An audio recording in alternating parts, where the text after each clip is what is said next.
Bonjour à tous, je suis Valérie Torres, coach APA, activité physique adaptée. J'ai aussi un CSAMAP, maintien de l'autonomie de la personne. Alors aujourd'hui, j'ai choisi de vous partager une petite histoire personnelle, en fait pour vous expliquer pourquoi je me suis dirigée vers les personnes qui ont des maladies chroniques. Et pourquoi maintenant, dans ma carrière professionnelle, je veux m'occuper de ces personnes-là. Tout simplement parce que moi-même, étant enfant, j'avais une maladie chronique, donc l'asthme. Étant très très jeune, 1 an et demi, 2 ans, donc j'étais bébé, j'ai commencé à avoir des crises de, comment on appelle ça, bronchite, voilà, des bronchites asthmatiformes qui se sont très vite transformées en asthme, un asthme très grave. Donc je me souviens moi-même d'avoir frôlé la mort à plusieurs reprises. Ma mère me tenait dans les bras quand j'étais bébé, elle me l'a raconté, avec un masque à oxygène, donc 10 minutes avec le masque, 5 minutes sans le masque. Ensuite, étant enfant, ça m'a poursuivi, bien sûr, j'avais très très régulièrement des crises d'asthme très graves. On devait me piquer à la cortisone, je restais assis sur une chaise pour pouvoir expirer tout l'air que j'avais inspiré, parce que je faisais ça, voilà, je n'arrivais pas à sortir cet air. C'est le problème des asthmatiques, on ne peut pas expulser l'air qu'on a inspiré, on inspire, on inspire, on inspire, mais on ne sait pas souffler. Et donc voilà, ça m'a poursuivi jusqu'à l'âge de 17 ans. Donc en fait, vers les 15 ans, j'ai commencé à me dire que j'avais envie finalement d'aller à l'encontre de ce qu'on m'avait dit. Les médecins ne voulaient pas que je fasse de sport, j'ai été privée de sport. J'ai été dispensée en EPS à chaque fois, donc je ne pouvais pas faire de courses. Et j'avais envie de faire du sport. Alors j'ai commencé déjà à me documenter, à lire beaucoup de livres. Je suis allée voir des médecins du sport, etc. Et j'ai commencé à changer aussi mon alimentation très jeune. Donc j'ai éliminé tous les laitages de vache, parce que j'avais lu un livre qui disait qu'en fonction du groupe sanguin, etc., c'était pas compatible et que certaines personnes, ça leur provoquait des mucosités dans les bronches.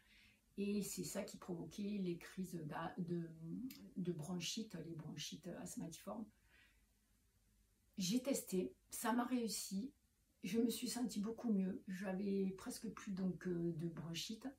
Et petit à petit, j'ai commencé à faire du sport, simplement avec un vélo, etc. Je me suis mis à faire de la gym chez moi, dans ma chambre. Donc je regardais des livres, des magazines, etc. Je regardais la télé.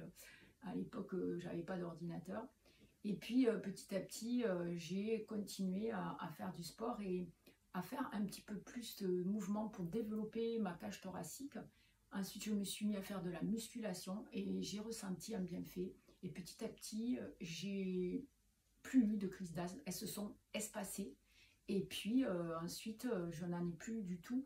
Et maintenant, depuis l'âge adulte, donc depuis mes 18 ans, je dois dire, j'ai plus d'asthme. J'ai eu peut-être une crise vers l'âge de 30 ans, une seule crise due à une intoxication, pas une intoxication, mais j'avais mangé quelque chose où il y avait des laitages de vache. Donc là, oui, j'ai eu un œdème et une crise très grave qui m'a amené à l'hôpital. Mais autrement, voilà, j'ai réussi à passer outre tout ce qu'on m'avait dit, à faire le contraire de ce que les médecins à l'époque, heureusement maintenant ça a évolué, les médecins ne recommandent plus de ne pas faire de sport, etc. C'est complètement différent. Mais donc, grâce à ma volonté et parce que j'ai décidé de tester autre chose, je suis sortie de ce schéma de j'ai une maladie chronique, je serai asthmatique toute ma vie, etc. J'ai plus de ventoline chez moi. Un jour, je suis partie sans ma ventoline, j'ai eu une crise d'asthme et j'ai pris un café serré, donc un expresso. Et en fait, ça a fait le même effet que la ventoline, c'était un vasoconstricteur. Et j'ai réussi à éliminer la crise. Donc ça, c'est quelque chose que je voulais vous partager, une petite astuce pour les gens qui sont asthmatiques. C'est si vous n'avez pas votre ventoline, prenez un café expresso, vous le buvez et vous allez voir, hop, ça va faire un effet vasoconstricteur. Donc c'est quand même un produit naturel et pas un corticoïde. Mais bien sûr, je ne vous dis pas d'arrêter votre traitement ni rien du tout, hein. C'est vraiment si vous ne l'avez pas, etc. Ça dépanne. Et ben voilà, ben, c'était juste un petit partage pour expliquer aux gens pourquoi je me suis spécialisée dans les maladies chroniques, pourquoi maintenant je veux faire cet accompagnement global et holistique avec plusieurs de mes disciplines, toutes les disciplines que j'ai testées et que j'ai enseignées pendant ces 25 années de coach sportif. Donc ben voilà, c'est la raison. Eh bien, écoutez, je vous dis à bientôt pour d'autres vidéos.